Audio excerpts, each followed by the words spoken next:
Hey guys, just wanted to catch up with you guys. I am here Sunday afternoon. As you can tell, I'm getting a little bit tired. I got some serious bedhead going on, and I didn't even shave today. My goodness, this has just taken its toll. But I would do it again all over again tomorrow if I had the chance. Unfortunately, all good things come to an end. It's about 2:30 in the afternoon now. I'm going to do a little bit of a walk around one more time. Maybe hopefully run into some people I may know. Other than that, I'm going to be heading home, and I'm going to show you guys what I've picked up. Let's do it.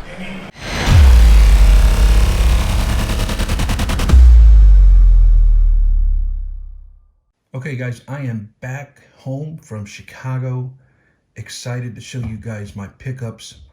I do want to let you guys know before we begin, I did end up ripping the cards out of the sleeves only because, you know, they were filthy. Some of them were damaged. A lot of them showed the prices, and I'm not going to get into prices on this video only because a lot of it, there was so much negotiations back and forth. There was so much stuff that was bundled, and I made an honest attempt at keeping track on day one, but I ended up just giving up on that because I found it too monotonous for everything that was going on. Also wanted to share with you guys, my game plan going into this thing was on Tuesday night, I created a spreadsheet, and I ended up creating an average price of, I went on Vintage Card Prices, fantastic website that I like using, and I ended up taking the high and the low and the average price, and I recorded all of that on a spreadsheet. My only concern was internet connection, and I wanted to look for the cards that I was looking for, and I wanted to know the price going in. I didn't want to sit there and try to depend on navigating through a phone and internet and all of that. So when I walked up to the table, I saw something. I already had my spreadsheet open on my phone. It was nothing but a 2-second glancing down at my phone and looking at the average price for what I was looking for, and I was ready to negotiate. However, I did have excellent internet connection inside of the National. I don't know if it's my carrier's Verizon, and the towers that I pay for are probably local, but my internet connection was, maybe a slight little drag, but nothing too drastic. I had great internet access, thankfully. With that said, let me show you what I got. Okay, so I went into this just freestyle, wanting to just pick up whatever I wanted to pick up. Some of it, or most of it, is basically for set registries. I have 6 set registries that I'm currently working on, and was really staying focused on those projects. So with that said, let's do this. First one, 2005 Verlander, surefire Hall of Famer in my opinion. This next card, great card. I've been wanting for a long time, just never got around to picking it up. Beautiful card. And I'll tell you guys, price-wise, 80% of what I picked up was below comps. It was either 10 to 20% below comps, and on some of them even less than that. And only 20% of the cards that I bought were at comps. So just some insight. There was some great deals to be had. If you were savvy and you knew what you wanted and knew the prices, there was deals out there, man. Fantastic deals. I was super excited about this pickup. 1989 Fleer Randy Johnson with the Marlboro ad on the scoreboard. This one is really hard to find. It doesn't come up very often. And so I've been wanting, this has been on my eBay search for a year or so. And I was just so excited to see one. And a lot of times when they do pop on eBay, they're like really overpriced.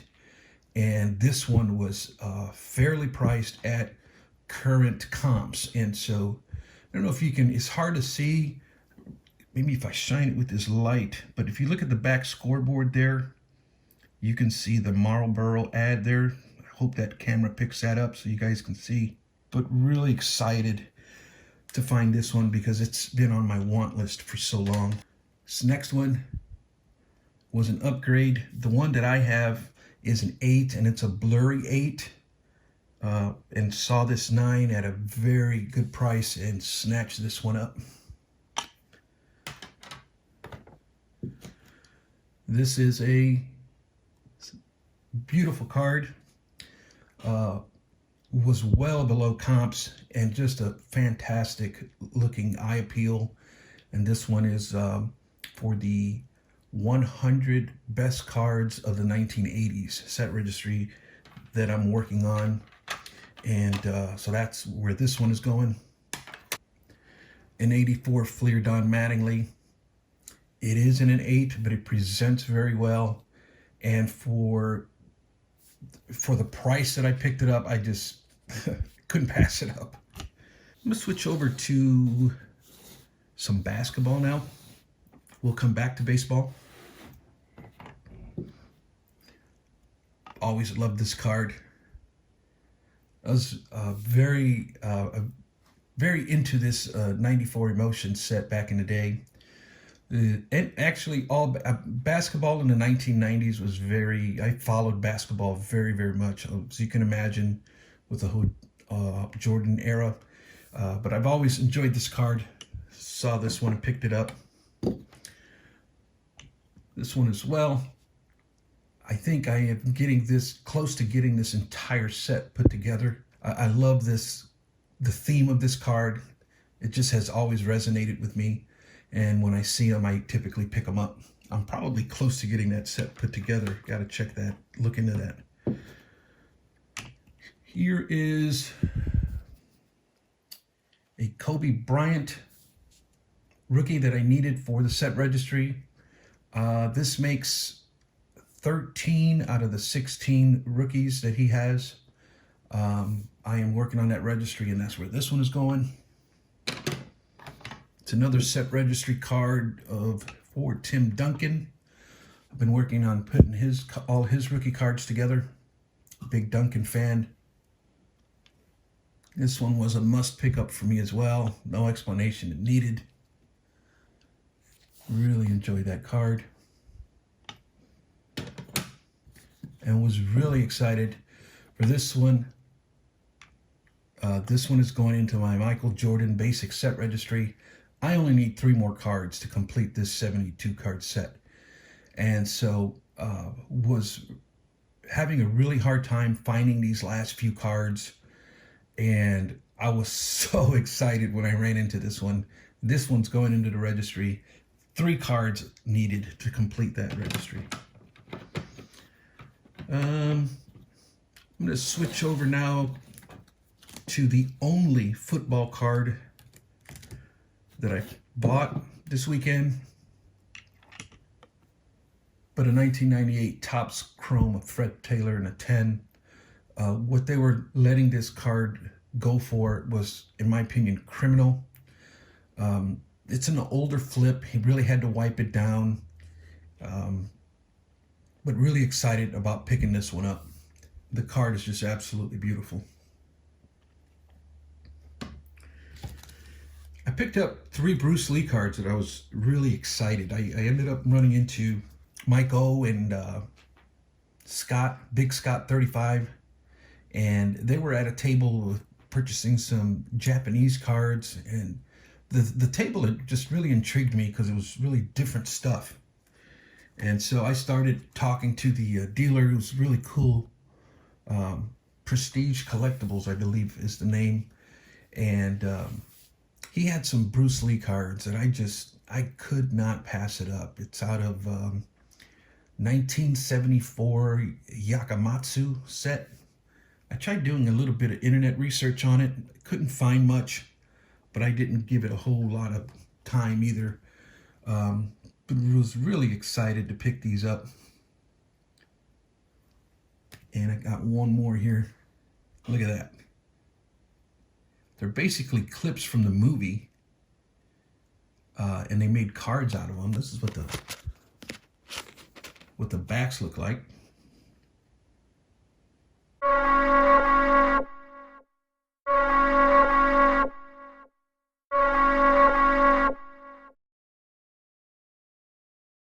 I'm going to switch over to some vintage now. Vintage baseball. Picked up this 1978 O-Pee-Chee, Joe Morgan. Just caught my eye. Just the eye appeal. The picture of Joe Morgan there, great Hall of Famer back in the mid 70s with the Cincinnati Reds and that legendary team. And when I saw this card, I just liked it. Picked it up. Why not? Picked it up at a really great price too. Set registry card here for me. Big shout out to Big Scott 35. Was thinking of him when I purchased this one. The eye appeal on this card was just absolutely phenomenal. The price was absolutely phenomenal. And I just had to have it. And this one is going into the Baseball Hall of Fame set registry. That's where this one will be going. Great card. One of my more favorite pickups, which was just a spur of the moment find there on the last day on Sunday. We picked up this beautiful 1970 Topps Thurman Munson rookie. It's also the rookie card of Dave McDonald, with all due respect. Great card, presents very well. The price was very well as well. But I mean, just the sharpness of the edges, the sharpness of the corners. The centering left to right is decent. It's off a little bit top to bottom, but just a great card. Really happy to add this one to the PC. And then I'll get into my 3 final cards that I purchased. They are for my Roberto Clemente basic set registry. So you can imagine how happy I am with these. A lot of these was, man, Roberto Clemente is a bit pricey. So you got to shop with wisdom. And so I picked up this 1971 Topps in a PSA 5. Absolutely beautiful card, in my opinion, compared to the other ones that I find on eBay. They are just brutal to find one that is halfway presentable. And so I was just really excited when I came into this one. The left side corners are a little rough, but other than that, it's okay. I mean, it's loved, and this is just presents very, very well. Very proud to add this one to the PC. The next one I picked up was this 1970 Topps Roberto Clemente. And this one, you know, had a unique story in and of itself with the negotiations with the dealer. We were going back and forth. He was wanting probably 30% more of what comps were going for. I finally got him down to meet me at comps. But then I started looking at it, and I came back to it. I left and I came back, and I went back and forth for a couple days. And I was looking at it, and I was, you know, expressing to him the flip a little bit to me is faded. It almost looks like light pink instead of like a red.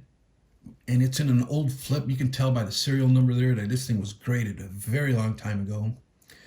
And I was trying to express to him those concerns that I had and what I'm going to need to do to put this in a new holder and all of that. And he was firm on his side, and we negotiated for a couple of days. I finally came back and picked it up because I wanted it. And it's a beautiful card. The year I was born too, so that really means a lot to me. And finally, this 1965 Topps. Beautiful. I mean, look at this thing. How can you not appreciate this work of art? I ended up, there was a lot of these cards that were available that were beautiful looking, but they were really overpriced. And so I found this one that was fairly priced, and I pulled the trigger. Just a fantastic card. And guys, those are my pickups for the 2021 National. I'm going to be going on vacation here, and I want to take some time to do some reflection on the National and just gather all my thoughts, and I want to put together my next video is just going to be some takeaways on the National, and so stay tuned for that. Hopefully I'll get that up sometime before the weekend, and I'm going to share with you guys some bonus footage of the National, so check this out.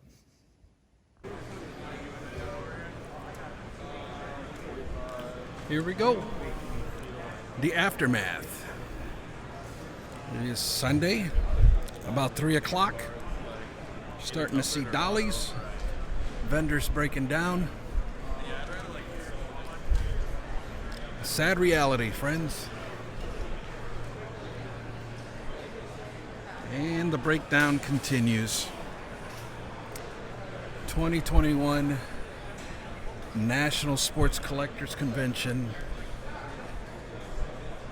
is winding down. All good things come to an end. But I bought the t-shirt. I bought the t-shirt of this historic event. Unfortunately, they were out, but they're going to mail it to me over the mail. Excited about that. And I'm getting ready to do one walk around, head to the bathroom, and head on out, head home. I am officially broke, but I'm happy, so there you go. Okay guys, it's about 4 p.m. Sunday, down to the last hour of the show. People are starting to head out already. Place is starting to clear up quite a bit. Really, I wanted to leave about an hour ago, and it's like I can't leave. It's like I still want to stick around, and just walking around, checking things out, checking out the aftermath of a lot of the vendors and dealers standing around talking, and there's some dealers that are still sticking around, which is honorable. Some still have action still going on, and I'm sure there will be to the very end. But I really just wanted to do kind of a final walkthrough. So I head out.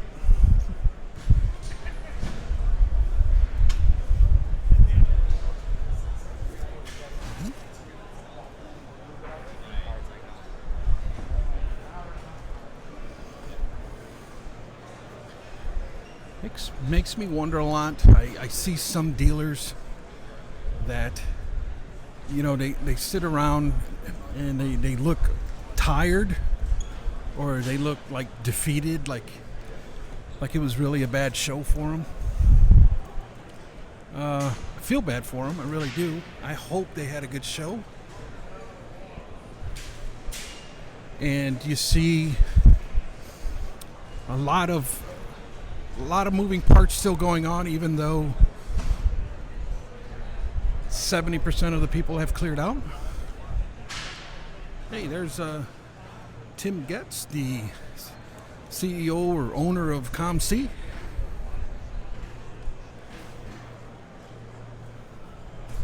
Whoops, sorry about that. Check out Baseball Card Exchange and their setup. They're getting ready to tear down. They got pallets, pallet jacks and stuff. My goodness gracious. Tearing it down, bringing it home.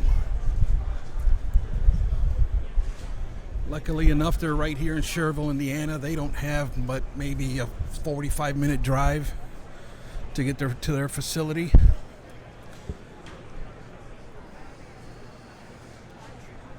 We got some pallets already stacked, wrapped, and ready to go. Pretty cool.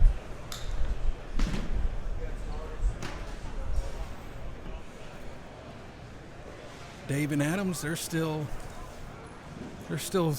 doing business.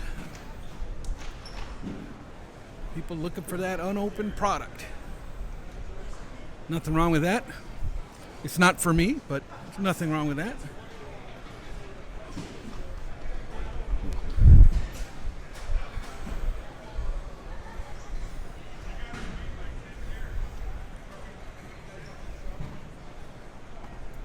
Panini's Aftermath. I did not see that couch there. I would have utilized that earlier.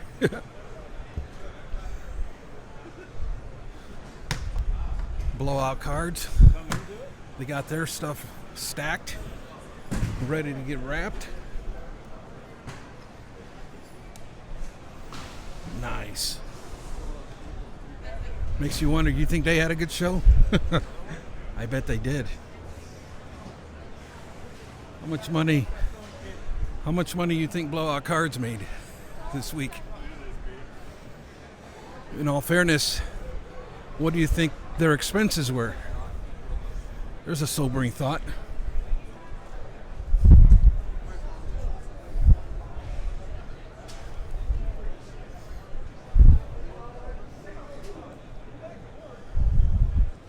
All right, so I think this is going to be enough for that. I'm going to shut this off now and head home.